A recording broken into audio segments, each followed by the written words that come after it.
How's everybody doing? Surviving the heat okay? They say it's even going to get warmer. We'll be all right. We'll make it, right? A couple announcements. We finished our class, and we're looking at another book to do. We'll announce when that starts. Protection from Deception by Derek Prince. Interesting thought, huh? Should the church get deceived? No. He goes through outlines of things that could trick us and how to not be deceived for the end times. I think that might be the book we're doing next. We'll announce the time when we get that ready, but we're not ready. Be 2-3 weeks probably before we start. Men's Bible study still meeting 7 a.m. at the park on 19th Avenue, just below the 101 across from QTE. Denny's isn't up and running yet, so we're still out in the park. Bring some breakfast, come and join us. It's been a lot of fun the last few weeks. So continue on Sunday morning, about 7:30 we get there, and then we start a little after that. Continue to check out our website. You can go there and find sermons and all kinds of other stuff. I want to remind you guys, Fred and Jesse got in an accident going home last Friday. Jesse broke 3 ribs, I guess, and cracked her sternum, broke that. Fred did go to the doctor, but he feels like his ribs were busted too. I went and saw him a couple times this week. He was hurting. He started to be better during the end of the week. Jesse's now in rehab, so she's going to get some rehab and then be home. So pray for their healing. Let's just stop and pray for them before we go too far. Father, we lift up Fred and Jesse to you. Father, they're just a sweet couple, always a bright light here. Lord, we pray to just continue to bring healing to them, encouragement. Even when she was all banged up, she was still encouraging and praying for everybody else. Lord, we just thank you for those two. Bless them, continue their healing, and return them home safe and well soon, Father, in Jesus' name. Tonight is a little different. I'll switch my mic on and we'll go. We got our little recorder here. Get this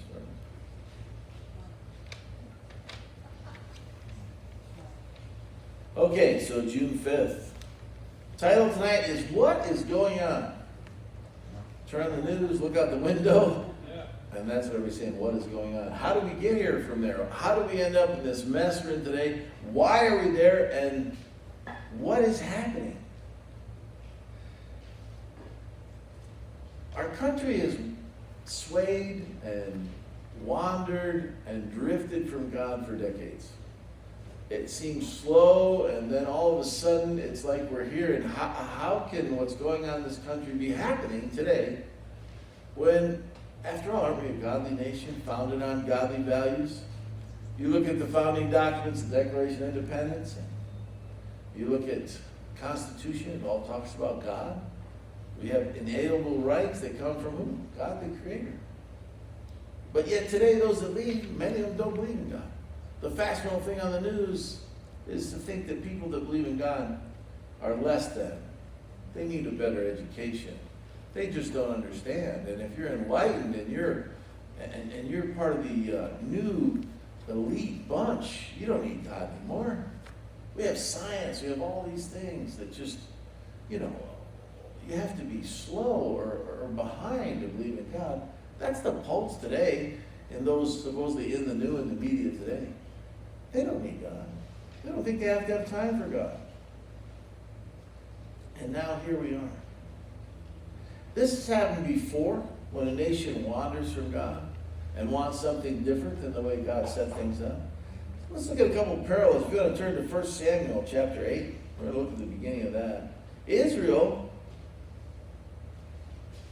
was God's people in a country. No king. Free. And when there was a war, God would summon his people to come to war. And it said they came together like one man. Without cell phones, without television, without radio, nothing. They simply understood the unction from God that it was time to take up their arms and go and defend their nation. And they had no or little problems up to this point, but they started to drift. They started to fall away from the simple freedom you have when you trust God with your life, and a nation trusts God with his future. So let's look what it says. It came to pass when Samuel was old, and he made his sons judges over Israel. Now the name of his firstborn was Joel, The name of his second was Abiah, and they were judges in Beersheba. And his sons walked not in his ways, but turned aside after lucre, took bribes, and perverted judgment. Then all the elders of Israel gathered themselves together and came to Samuel in Ramah.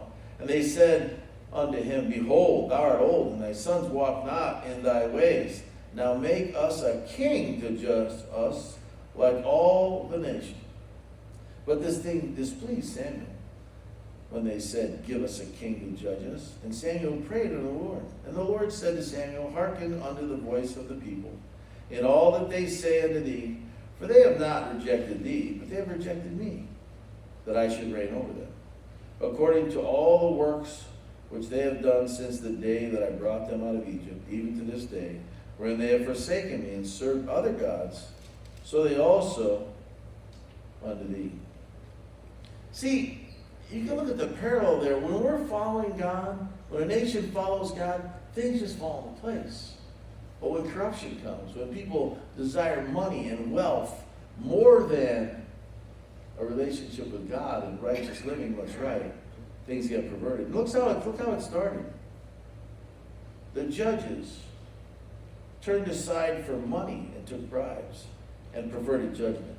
We see this in our country today. Judges no longer interpret the law, they make the law, and they're proud to do it. Arrogant, proud. They take bribes.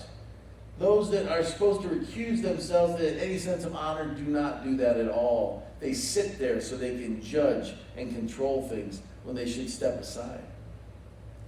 These are the heart of any nation. When your laws get perverted and twisted, it gets darker and worse by the day. And then when the people drift and turn after other gods because they see injustice, it shakes their foundation. They see people getting away with it, and they say, well, why not fudge it a little on my end? Why do I have to worry so much if they don't worry? They get away with it. Think about it. If the sons of the prophet Samuel, who had an amazing life, were perverting God's laws, why should the people bend their ear to God's laws? And this is what we have today in our country. We had times when we looked to God and He answered our prayers, and we recognized that God was the one that was really over us. World War I, World War II, wars before that, maybe even Korean War. But then Vietnam came, and we had drifted so far. There wasn't a whole lot of godly talk during that time. There was God out of schools, no more prayer. I grew up when we started our day in school, we started with prayer. We pledged allegiance to the flag, under God.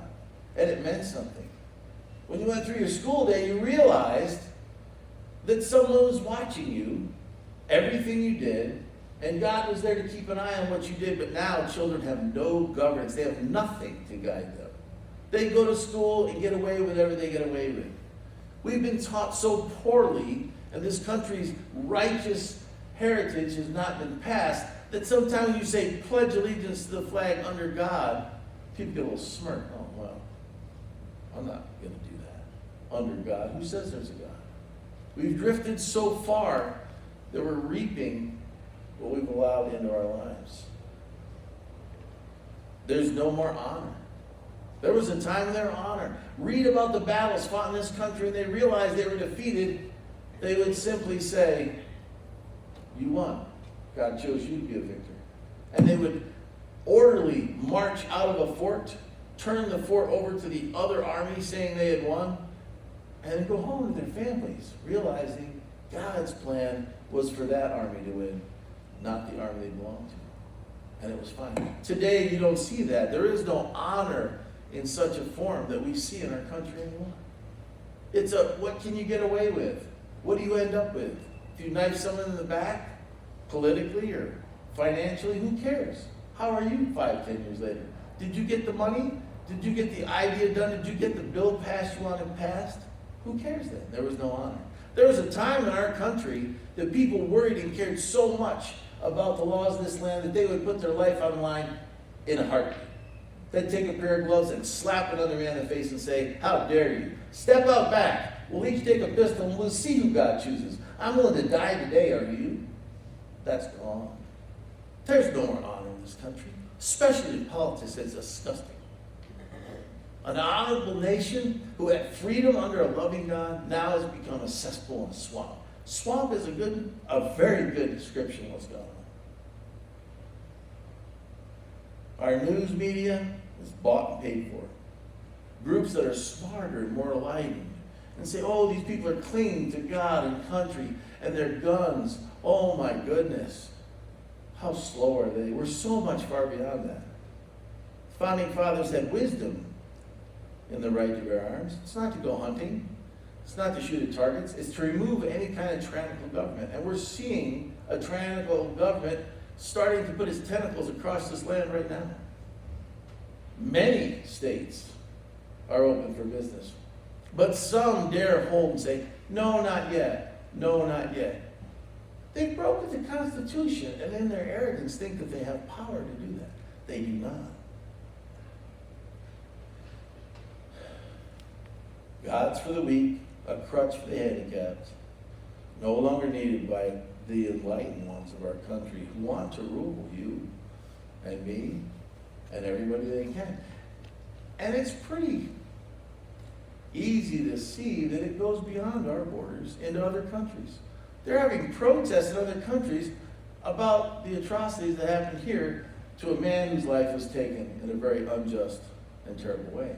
In other countries, Australia, London. This is not a national thing.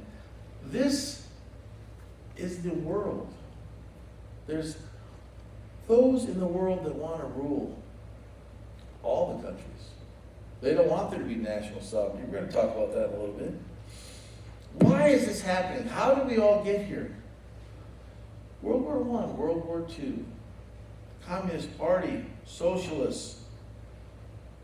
Workers unite. We're the workers. We can take the money that the owners of businesses, owners of industry have. Because if we don't do the work, we can bring them to their knees, we can make them, we can take the money. But it didn't work. They were so sure that the workers of the world were going to unite. They knew they were going to have an entire new global system of socialism and communism. It was going to be wonderful, but it didn't work. They failed. 2 world wars. They couldn't pull it off. So they said, why? How? How come this didn't work? What stood in our way? This makes sense. If I get people in a crowd and I tell them this, they go, yes, this is right. But why didn't it work? 3 things. Nationalism. Proud of the nation you were born in and you grew up in. Second thing is your family. No, I'm not going to desert my family and those that I love. And the third thing is religion. Those are the 3 things that defeated this one world, global, socialist, communist, whatever you want to call it, desire for world power and change. So they set out to change those things. They sent their people into the media to change the way they thought about this country, the U.S. No longer proud of our country. Oh, racism, racism. Do you remember a little while ago? They tore down statues all through the South. No more Confederate flag. Oh, that's just terrible. Tore down all these different statues. Why? Oh, you can't be proud of history? Why can't you be proud of the history of a country that said no more to slavery, fought a terrible war and settled it, and there was no more slaves, leading the way around the world? Other nations had slaves much longer after than the U.S. Why wouldn't you be proud of that? Because you're too stupid to read your history and too lazy to understand that it's something to be proud of. Slavery was behind this whole racism thing is ridiculous. In the late 60s, early 70s, racism was all but done away with. I lived that. You didn't think about people that way. If you did, you were backward. If you thought funny about somebody because of their skin color, there was something wrong with you. What happened? Oh, baiting one group against the other brings power. So they started doing it in the 70s and 80s and continued right up to today. The media, those that want to grab control. If they can divide the United States, if they can divide people's hearts and make one against the other, oh yeah, they can rule you, they can control you. And that's what we're in today. They sent their people in the court systems and the health system to change families. Making laws that said they can take your children out of your family. Making laws that say they can supersede what you teach your children. more and more. Government groups to take children out of homes. Laws to break families apart. Systems and handouts to break marriages and break up families. I saw a young couple years ago. They loved each other. She had one baby. She was pregnant with the other. They looked at their finances and he said, I have to move out. Because if I move out, he wasn't employed at that time. If I move out, the government will give you money for this and that and the other things. And I just watched the laws of this country rip a marriage apart. But they were designed to do that. You have to understand that. Those laws were designed to destroy marriage. They were designed to destroy family, to bring about the chaos that we're witnessing today. There was a plan. This didn't just happen. It didn't just happen. This has been going on for decades. They want our country to go under. If the U.S. goes under, what's left? The rest of the countries of this world will be easily enslaved by a one-world government. They sent their peoples into the seminaries to weaken faith and belief in God, and boy, did it work. Pastors no longer taught there was only God, no longer taught that God created the universe and created the world and what's in it. Now, they compromised. Well, maybe there's evolution and God. They compromised. Well, maybe the miracles weren't the miracles. I heard one pastor teach, and it stuck in my head so badly, it burns me to this day. Oh, when the 5,000 were fed, they all had lunch stashed in their jackets. And when they saw a little boy, they said, well, I should share too. Taking the supernatural out of what Christ did and making this some nice little logical teaching point to bring seeds of doubt into people's hearts and minds. So you'll never ask God when you're in a real bad place. You won't have the faith to. They destroyed the faith. They destroyed these learning centers to preach the gospel and teach preachers how to preach the gospel into nothing more than a school for another type of job. Ministry is no longer ministry, a lifelong work you lay down your life for. Ministry is another job. How much you can make, what size church you can grow. Not what's happening in church, not what God's doing in your church, not what miracles are happening, not are your people believing what God said and ready to stand up and die for it. No. How big are your numbers today? What are you running? That's what the pastors say. Not what miracles happen. They're not really concerned about miracles. They're not concerned about, is the church today impacting society? They're just worried about how many show up. That's not what God wants. But that's what they did. They were very successful. They worked hard and it worked well. Those communist socialists brought about so much that by the 60s, they had gained huge momentum. They had candidates at our national debates. Most of you, well, some of you remember this. They had communists and socialists on stage with the Republicans, Democrats, and Independents. And we listened to their party platforms, and we started to consider them. Those thoughts started to get into well, that might work. Although those ideas come with a price. It's without God. You can't be a good socialist or communist and believe in God. That doesn't work. You have to lose that. You have to get rid of that. But those ideas kept going, and people thought about them. Those ideas filtered into the churches little by little. They filtered quickly into higher education. They filtered into the educational systems in this country. They had determined that these ideas would gain hold and work. They got so sure, but in the late 60s, the Communist Party of the United States said they would no longer bother to field candidates for president any longer. But the people of America would adopt the communist platform and ideas on their own without any help at all. And they would just grow into the existing parties, and they would produce communist socialist candidates. When I was a child, I thought that was nonsense and foolishness. And then we have Bernie Sanders. And the untrained, ignorant children that follow him, thinking that you can get something for nothing. Ask those that built this country. You don't get anything without blood, sweat, and tears. That's how you get things. Ask the immigrants that love this country and stand shoulder to shoulder to protect what they worked their whole lives for. And they'll tell you, it's hard work, and as long as the playing field is even, everybody gets a fair shake. But these kids say, oh, I don't want to pay my student loan. I want free food. I want a free college education. Give me, give me, give me. It doesn't, the world doesn't work that way. Most of you are old enough to understand that. But they believe it. And they were sold a bill of goods.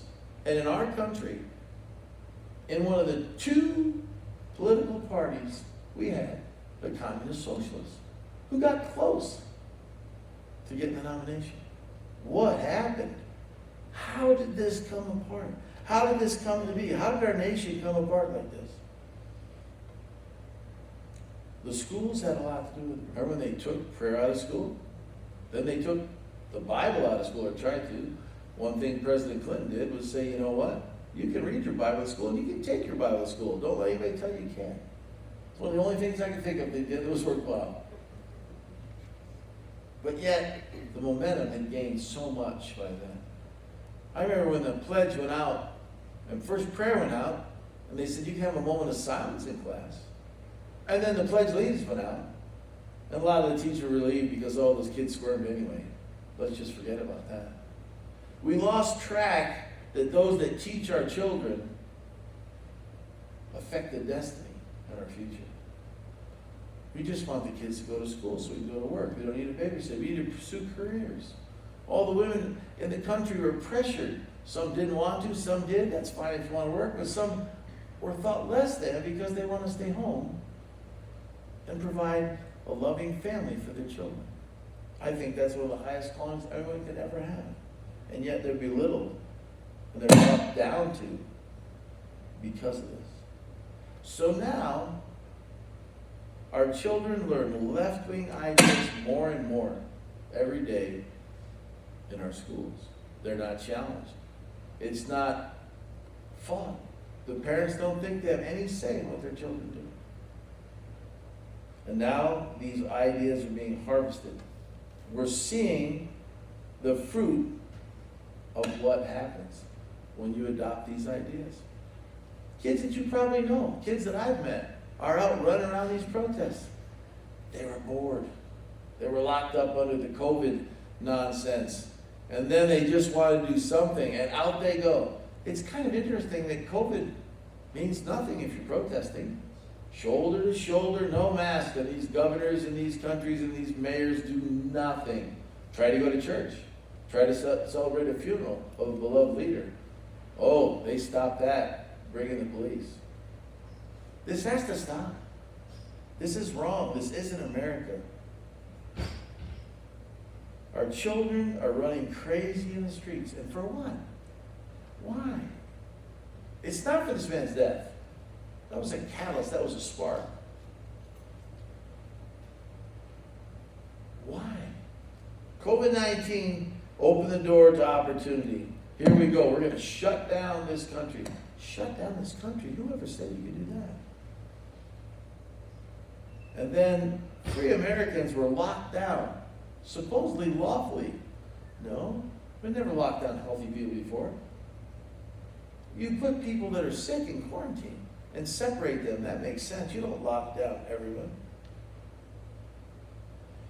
Then death on camera, and they seize the opportunity. Marches, all kinds of stuff, riots. We fight against each other. Now, if you think these things are spontaneous, watch the news closely. I watched the news the other day, and there was a barrier in the middle of the road. It said this lane closed. Proper barriers looked like any city would have set them up. All of a sudden, these people pulled the barriers down, pulled off the tarp, and lo and behold, what was in the middle of the street? A pallet of bricks. This is an organized challenge to free society. This is an organized war. We're in a civil war in this country. It's without guns. They use a lot of the things that some of our enemies used. We fought Iraq. We should have beat them. We had them beat, and then they just dispersed right back into the population. No idea who they are. And the country now is probably just as unstable as it ever was. These guys come out as a march, they ransack and loot, and then they go right back into the population. Probably under some of the ruse of people you know. Out protesting. For what?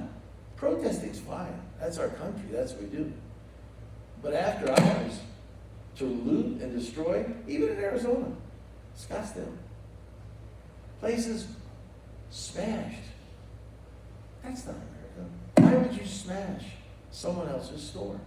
What right do you have? This is wrong. But they have to do this.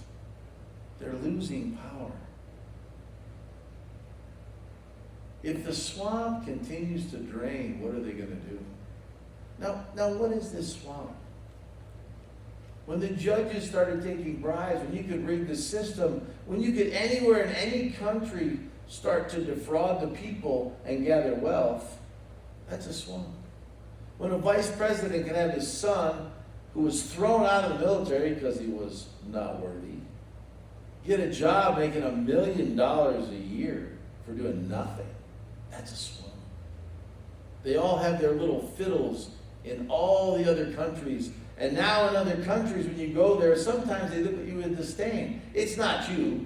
It's your filthy swamp leaders who have been stealing money from these countries. We won't give you the contract that the American people want to give you unless you give my son, my daughter, or their friends, or my cousin millions of dollars. That's disgusting. They need to go to jail. I'm praying they will. Sometimes it seems as though the investigations are getting close to those who may end up in jail. But then, we don't know, do we? We can't tell. They have come to think that being a politician gives you privilege, like you're some type of royalty, and your family deserves a life of money and wealth. And there's plenty that'll put money in your pockets if you vote the way they want and sell out the American people. Look at some of these people and what jobs they've done to create the wealth they have. You can find out how much wealth they have and then ask yourself, how did they work to earn that? Well, the answer is they didn't. Dirty backroom deals. You do this for me and I'll give you a government contract for millions. I don't mind stealing from the U.S. population. Doesn't bother me at all. There's no honor.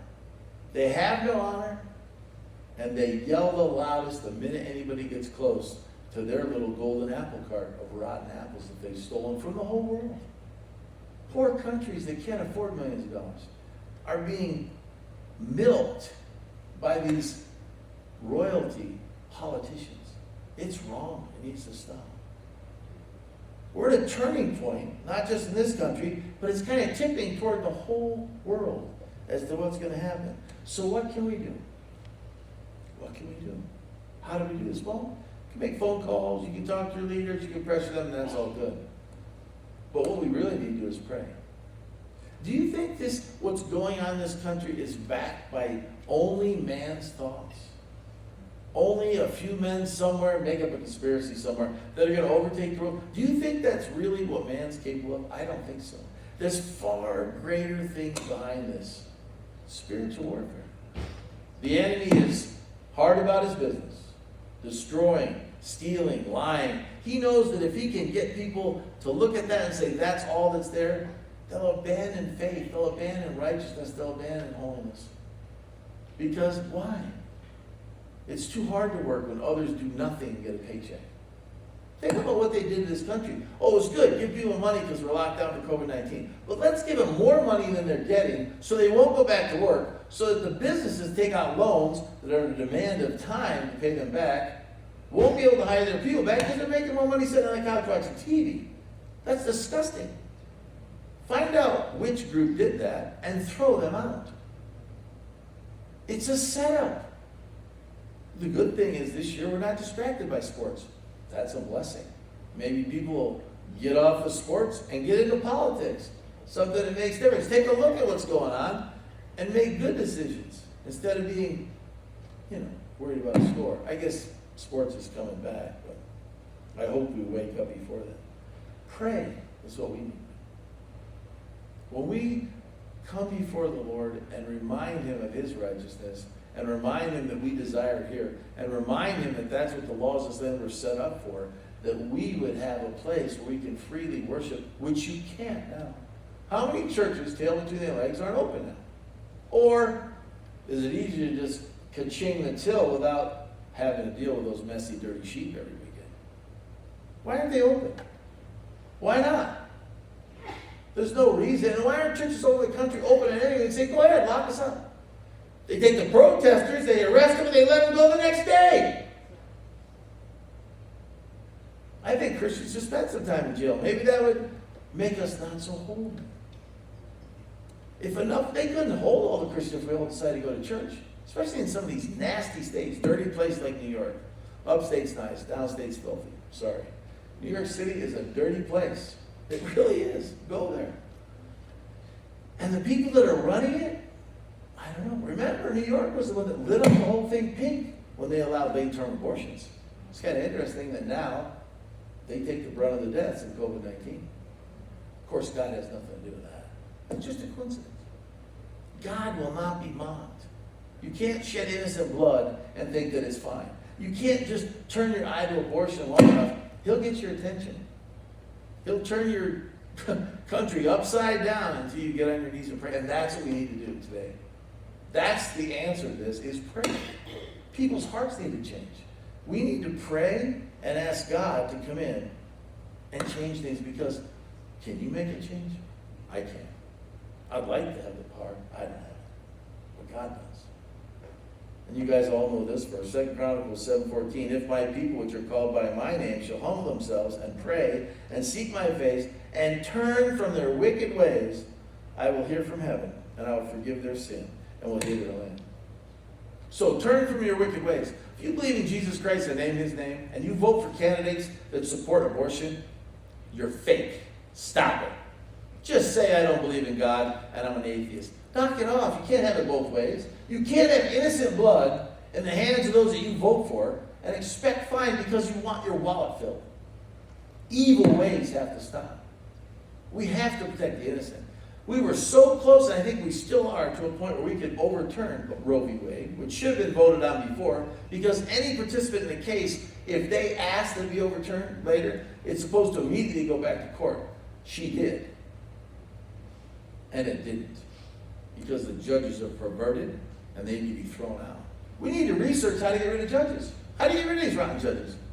What about the general who shouldn't be in jail any longer, and some judge thinks he can just say, well, I'm not going to let this case go? How? He doesn't have. The Supreme Court just decided 9-0 that he doesn't have that power. How does he get to sit in that judge's seat? How do we throw him out? We need to get rid of these perverted judges. That's where it starts. When the righteous judges rule, the people rejoice. When the perverted judges rule, the people are dismayed. This is what we have to talk about. This is what we need to learn. And we need to pray. So tonight, that's what we're going to do. I'm going to quit preaching, talking. I could go for a long time. I can get wound up on this stuff. Can you tell me? Just a little bit. This upsets me just a little bit. I went to Boys State when I was a kid. I studied government. And it's been totally perverted since back in the 70s and 80s. It was bad then. So tonight I want to break them into groups. As COVID as you have faith, break into groups. I don't care what size you do. Break them into groups, and let's start praying for this nation. We'll break them into groups, we'll start praying, and every couple of minutes I'll give you something to kind of feed you to think about, to organize you to pray. We were doing our study of the book we just looked at in Spiritual Warfare. It was shown in Scripture that binding and loosing isn't just for personal groups, just personal, but it's also for churches as a whole, that groups of God's people can come together and agree to bind or loose things. Now, as we pray, I'll bring some ideas to you, but I think we need to loose some powerful things in the heavenlies to overrun the evil and bind those evil spirits that are causing all this craziness in this country. And for truth to be heard. So let's get into groups, and we'll take a few minutes, and we'll pray, and then we'll have dinner and close up. Yeah, you can go ahead and shut that down. Thanks for watching. Hope to see you again.